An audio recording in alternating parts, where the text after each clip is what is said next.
tabbed everything up. It could be prettier, but I just used whatever I had. And so I've tabbed it so that every every chapter that you're supposed to switch is where my tab is, obviously. So we're gonna start with this one. I'm so scared. Good morning. I don't know if you could tell that I just came from the gym, but I'm gonna give my updates. So I don't know what happened because I read so much yesterday and I don't even feel like I sat down for a prolonged amount of time and did anything. So it's just crazy how addictive these books are. So I am 174 pages into Empire of Storms. The twist that I just left this on was so good with Manon and getting Asterin out of there and going for her grandma. Finally, I feel like I can understand why people like her, and I think she stood her ground on something that she cared about, which she had barely done before this, and she sacrificed herself for Asterin. And that whole chapter where when Asterin asked her to take her back to the cottage and stuff, it really was making my heart hurt. So this got so good. And in Tower of Dawn, I got 155 pages in. And honestly, I have to say, I prefer this book right now. I thought I was gonna be bored out of my mind reading this and that this is where all the action happens. But first of all, the world in this is so cool and immersive, and I could just picture it in my mind of where everything is and how everything looks and how contrasted it is to this world. And I think she did a phenomenal job with that. And then also the characters in this, I love them. I think it's so cool how much I like Irene, how much I like Sartuk, and the political conflict in this I feel like is the bigger plot, at least right now. And it's so interesting to me and I love it. I really like this so far. Right now, of the two, I actually prefer this one, which is awesome. So in Empire of Storms, I think that Elodie's story seems to be a little bit blasé right now. I know it will pick up, but right now it just seems kind of inconsequential. Albeit we only did get 2 or 3 chapters of her, and now she's finally met Lorcan, which I was waiting for. So I'm glad that they met. I'm excited to see what transpires there. And then with Aelin, I feel like so many of these books end up with her going off and doing her own thing and not telling anyone, and then them finding out and then being like, you have to work with us. And then she's like, I know, I have a hard time letting someone in. I don't know when she's going to learn that lesson. I'm hoping it's soon. But I also really like that her and Rowan are separated right now, because I think it showed when Rowan went to get Dorian out of Otterlin. I think their bonding moment was really sweet, and I just love Dorian so much. Wanting to help and feeling useless but not knowing how. It's just such a stark contrast, and I feel like it shows so much strength and passion for wanting to do the right thing, where I just really like it. He's not even that stubborn, and he's such a breath of fresh air type of character, because I feel like everyone in Aelin, Rowan, Lysandra, they're just like, go. You know, they're very hard characters, and Aiden is sometimes the voice of reason, but he's just very much he's Aelin's yes man. I don't know. He's so calming to me. And I think the dynamic is going to shift really soon because of the scene in Otterlin when Manon came and everything went down for her. But I'm excited because you know how he said, find me when you change your mind. I'm hoping that's soon. So really liking both of these. I think the pacing is great, and I'm actually really enjoying the tandem read, more so because I just really like this book, and so it's fun for me to switch back into this after reading this, but also because it doesn't feel too overwhelming or anything like that, because there's just so much happening in Empire of Storms that I feel like it ends up pacing itself really well, that this comes in, kind of lowers the tone a little bit, but then provides so much background and context. I don't know, the world in this is just absolutely phenomenal. The people in this I really like. I love the characters. I think that they're all different. I'm so excited to see what happens in this, and I can't believe that people say this is boring. Like I said, I prefer this right now. So really liking it. I think I'm about 15% of the way through both of these, or maybe closer to 20% of the way through both of these and really, really liking them. So loving it. And it's also really fun for me to take off the tabs as I get through the read. I think it's so entertaining. So tandem read going well so far, definitely not plagued or perturbed by it and really enjoying it. And I cannot wait to see what happens in both of these. So loving it. This is the best reading experience I've had in this whole book so far. Both of these are just absolute and utter bangers. Like, look how far into both of these books I'm in. I started these yesterday. I started these. I cannot stop. In Empire of Storms, I'm now 260 pages into this. Okay, in 2 days. And in Tower of Dawn, I am 294 pages into this. Like, what is happening to me? I cannot stop. This is my Roman Empire. This is my favorite book. Easily besides, no, this is my favorite book. Like, what is happening to me? What's happening to me? Kale and Irene, excuse me? When he said he wished he could walk just so he could crawl. And then you have Nesrin and Sartak and whatever's happening there. I do feel bad for Nesrin though, because I feel like it probably really sucks to be in her position. I'm obsessed with the conflict. I'm obsessed with the world. I'm obsessed with the plot. I am obsessed with this. Oh my God. It's gotten to the point where I don't even want to tandem read this because I don't even care about this right now, because all I want to do is read this and figure out what's happening in this. And if it's going the way that this is going right now, I'm afraid for myself, my eyes, my recovery.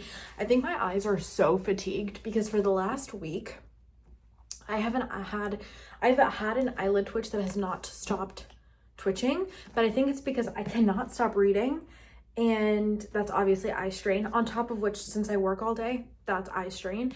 But it cannot be helped. The chokehold that these have on me. But I do want to say this, loving this now too. There are some points of this. So this one, I think there's some points of it where I get a little bit bored or slow, which again, color me freaking surprised, because I thought that's what I would say about this.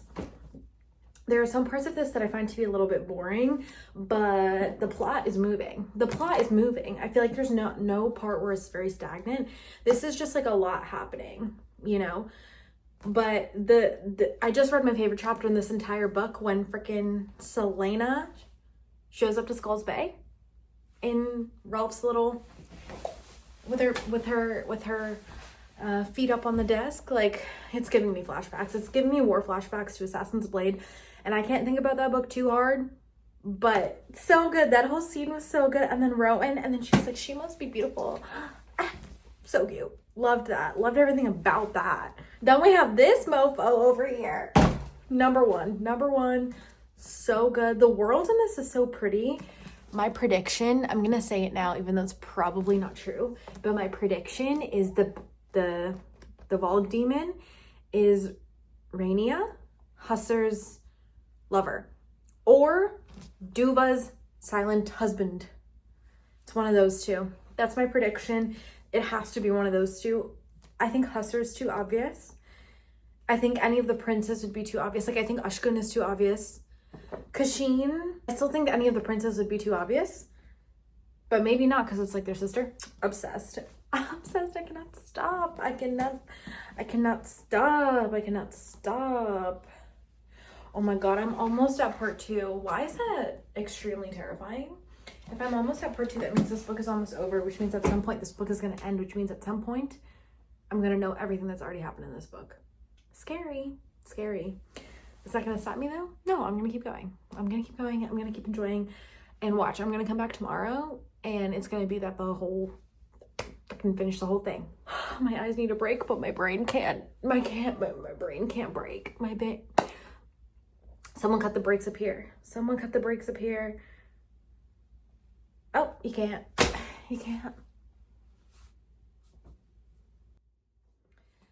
Hi, you guys. I wanted to continue with my daily updates. So Contrary to what yesterday me thought, I did not sit and binge the whole book, but I did get quite a ways through.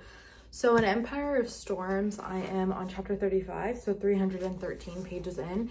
So I think I'm just under halfway through this book, but I've gotten to the point in the tandem read where it's a chunky section. I'm trying not to flip through it because I don't want to spoil anything for myself, but there are like 150 pages now in this tandem read that I now am reading. So I'll be on this book for a while. And then in Tower of Dawn, you can see I have tabbed this one up a little bit because I love it. In Tower of Dawn, I am 412 pages in, but like I said, I'm not going to be getting to this for a while. And then the next couple of sections are a little smaller. So honestly, kind of sad because this still remains my favorite of the two, but also I think of the whole series, at least so far, I am loving everything about this and I think it's so interesting. But let's start with Empire of Storms. So we just got to the point where I think it's funny that how crazy Aelin is, and I think that's what makes her so entertaining, but I just find it to be really funny. So they just got to the point where they're at Skulls Bay and she like sends the ripple to signal to basically strong arm Rolf into helping her, which, you know, to each their own, whatever works. But that's what they're doing. And Lysandra, I think it's so smart, like the things that Aelin thinks of, even with her being 19 and everything like that, and people questioning her, I think it's so smart, the plans that she comes up with, because she knows if she wants the Mycenaeans' interest and she needs to really come up with the myth and things like that. So she's really intelligent. She's really good at thinking of those things. And I think I like that plan. So that's going okay. I'm confused on the Elodie chapter because it just seems kind of a little boring and irrelevant. I'm wondering when it's going to pick the F up, because right now they're just traveling in a circus pretending they're fake dating or fake married to be traveling in the circus. What is the point of that? What's going to happen with that? I don't know, but we are a well ways into this book for it to still be like that, in my opinion. So I'm waiting to see what happens there. And same thing with Manon. Like, I'm waiting for something to happen with her because the beginning was so good with her story, and now she's just injured and whatnot, but she's just kind of in the woods. Like, when are we gonna get back to it? I know that Aelin is the main character of this book, but the point of this book is that there's like multiple different POVs, and I feel like the Aelin story is progressing, but the other ones aren't. So I'm waiting for those to pick up, because otherwise I think those kind of slump me out a little bit. But like I said, I'm gonna keep going through because I know that this is supposed to be one of the best like cliffhangers, but that's just at this point about halfway through. That's how I feel about those characters. And then we switch into this absolute perfection over here. 0 complaints, 0 thoughts. So cool.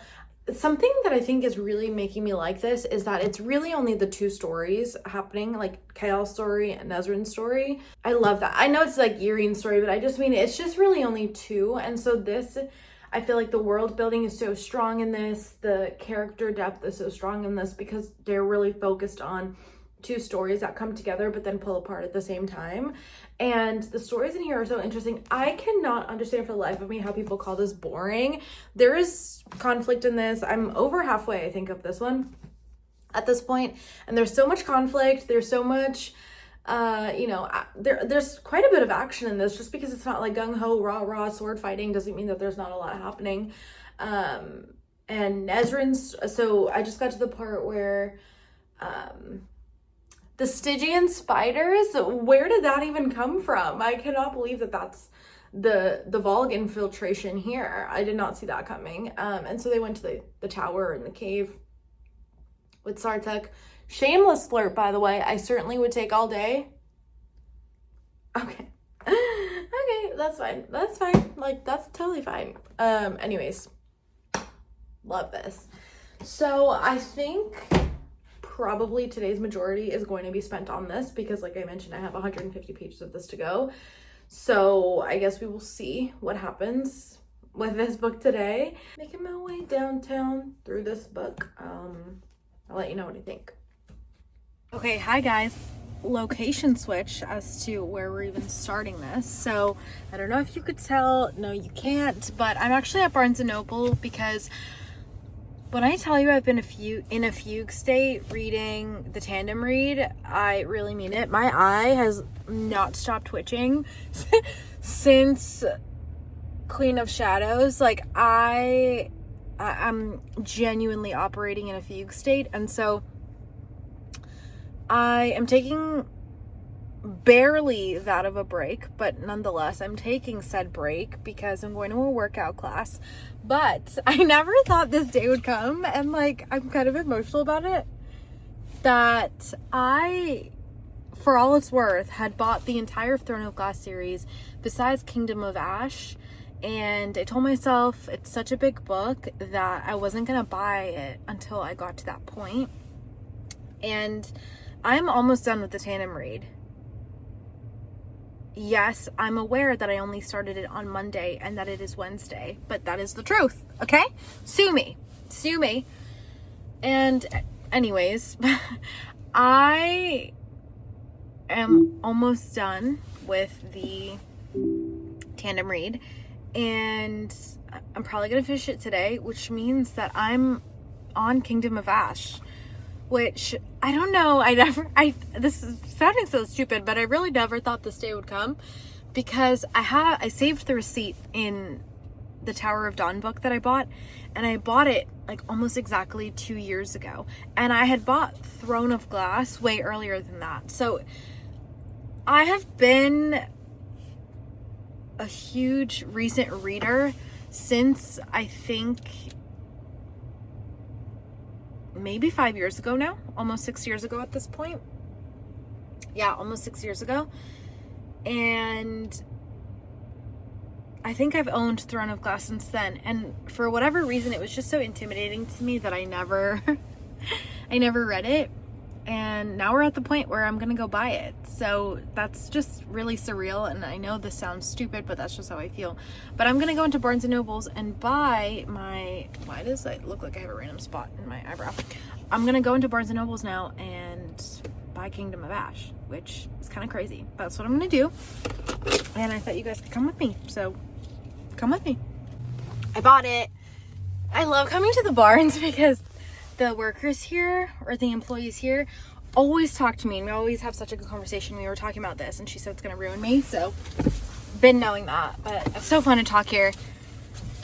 I mean, it's so fun to shop here. Anyways, I'm gonna go to work. Can you tell my brain is fried?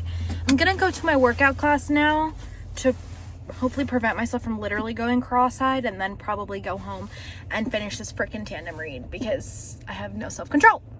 Hi, you guys. So I have finished the tandem read, and I have to say I'm honestly speechless.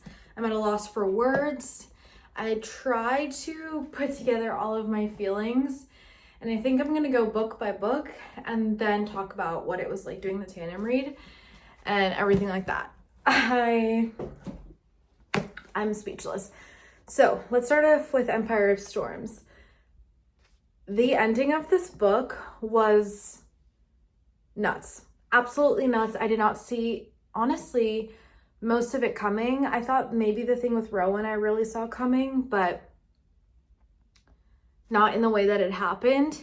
But the ending of this was insane. I just can't get over it. The amount of action that happened literally in this much was insane. Like, I'm at a loss for words. So the ending of this, I think, I was just thinking to myself the other day on how cool it would be to have such an epic series where the main character is not really doing the fighting at some point, and then it has to be sustained by other people. And lo and behold, I feel like I unfortunately manifested that into this. Crazy.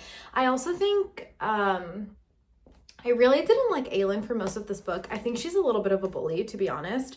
But my feelings on her really did change towards the last bit of this book, especially kind of like since I did my last update.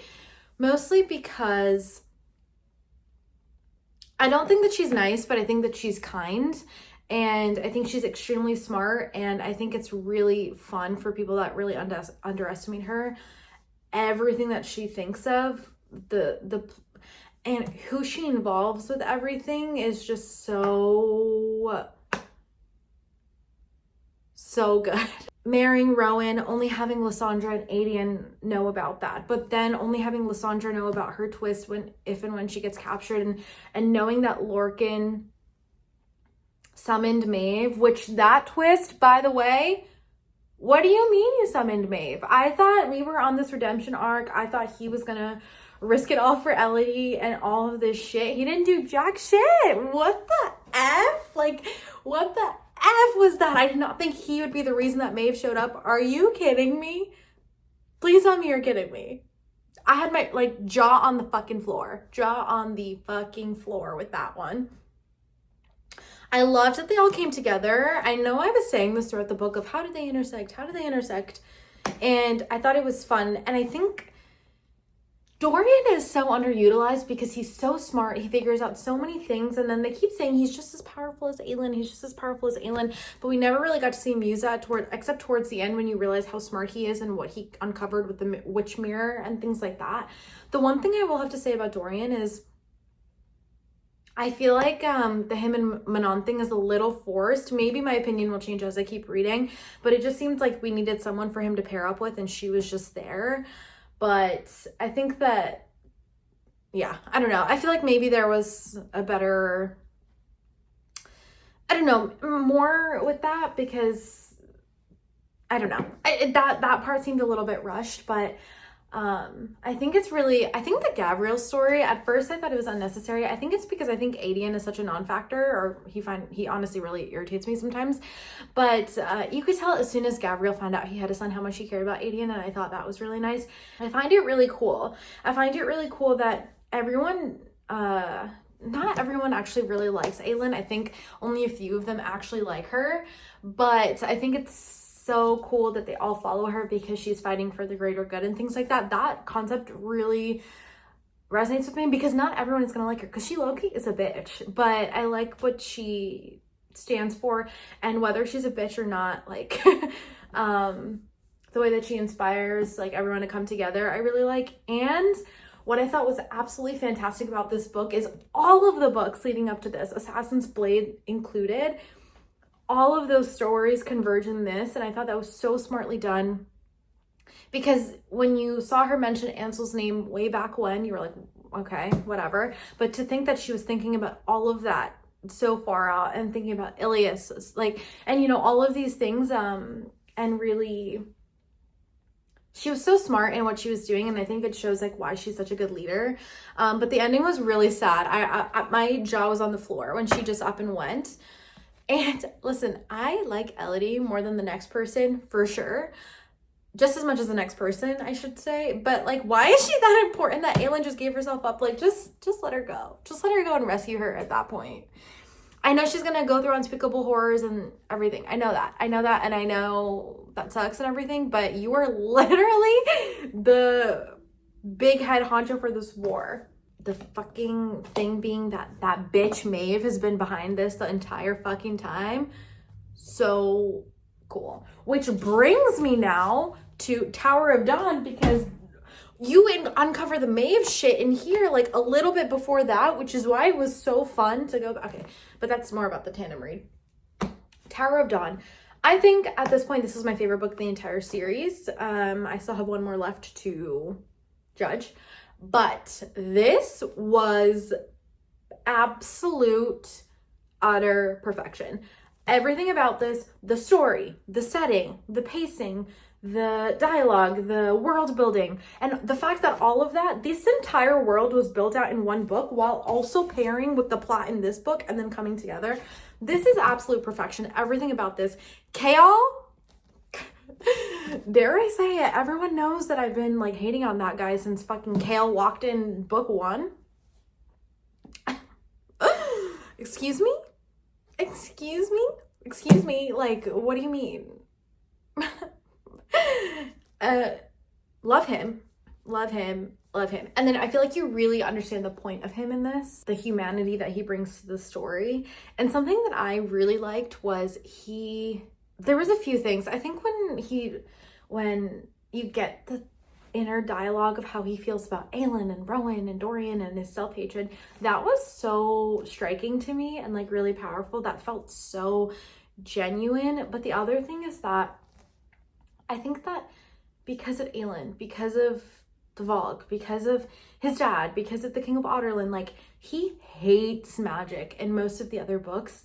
And then for him to fall, because he thinks it's like destructive and an unchecked power, and for him to fall in love with Irene and for her power to be like a healing power and the thing that can actually save everyone was so cool. So like, I don't know, it just spoke so much to, I think it was very poetic, I think, and really, really well done. I love Irene. The setting in this though was just so good. I could read about this setting in this world for ages. The side characters in this, so good. And Nesrin and Sartuk's story, I also really liked. I think I liked that it was so different. Like, it was so different than Chaol and Irene's, and it was just so well done. And like the settings were honestly very different when they pulled apart, and I really liked that. And then the twist, it made me really happy for Nesrin at the end of it, because she deserves it. Like, she's just a good person, and you could tell throughout this entire book that she like wants to be in this hometown, and she's going back to Otterlin to fight to get rid of all this evil, but her heart is in the southern continent and Antica and everything like that. So I just thought it was beautiful. I'm really happy for her. I think that Sartuk getting the claim to the throne was really good. I think the siblings dynamic was really fantastic, and I loved it. The one thing that maybe I wish we would have been able to see in this book was the actual like confession on the steps between Kashin and Irene, because I really liked him, and you can't blame a guy, because girl is like ethereal, goddess like in many ways. So you can't really blame him, but I liked that he never was petty with her or held it against her, and I really, really liked it. I thought it was really, really well done. My favorite book in the series, hands down, by far.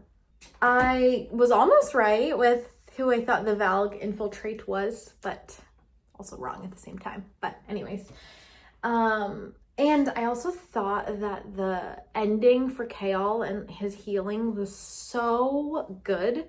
I think it will add a level of check to he's very prideful and like stubborn, and I think the way that it ended and him being okay with the way that it ended and things like that, I think will add a check for his character, which I think is really nice.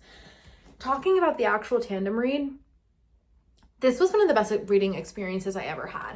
I cannot believe people say not to do the tandem read. I thought that they were so well paired, and the pacing was such a, I don't know, I don't want to say breath of fresh air, because I honestly felt like both of these had so much going on. I can't believe people say this is slow, but it just felt like very different worlds, and this one felt like dark and gloomy and stormy, and whenever that would get, you know, going a little bit, and then you come into here and this is like dry and hot and like arid and about books, and the vibes were just really different. So it was really fun for me to read at the same time, and the way that I tandem read them was, whoever came up with that was genius, because I felt like it was perfectly coincided with each other, which I really, really liked. And I felt like I got through them a lot quicker. Honestly, I think if I would have read this on my own, there were parts of this that would have slumped me out. It was not completely exhilarating all of the time, which I'm surprised, because I know people say this is their favorite and the most fast-paced book. Only this much was really that fast-paced. I think everything other than that was honestly a little slow and disjointed, whereas I never felt that about this one at all. But because I was tandem reading them, it felt like whenever this would get a little bit slow, I would hop into this, and I never felt like this would get slow. In fact, there were times where I felt like I was annoyed to have to put this down to finish this, which, I don't know, that seems like such a unpopular reaction. But anyways, I cannot believe that I'm done with this and that we are now starting Kingdom of Ash. I never thought this day would come, and it makes me a little emotional, but that's okay. What a beautiful, beautiful reading experience and world. And I've never had such a reading experience like this before, so it's so fun. And I think I'll talk about this in my next video with my thoughts on the whole series probably, but it's so fun to be able to delve into a world where so much is happening and you forget, like sometimes when you read romance books a lot, that how much of the world building can be so immersive and things like that. And the other thing I will say is I wanted to tab this more than I've wanted to tab. I never, and I mean never tab my books, but this one had me reaching, and then because I started in here. But anyway, so fun. And that concludes my reading blog for the tandem read. I hope you guys really enjoyed this because I did. This was one of the most fun reading experiences I had. And now that this is over, even though I finished this last, but you know, and the plots are converging, I cannot wait to start that mammoth of a book. So we're gonna go ahead and get started on it.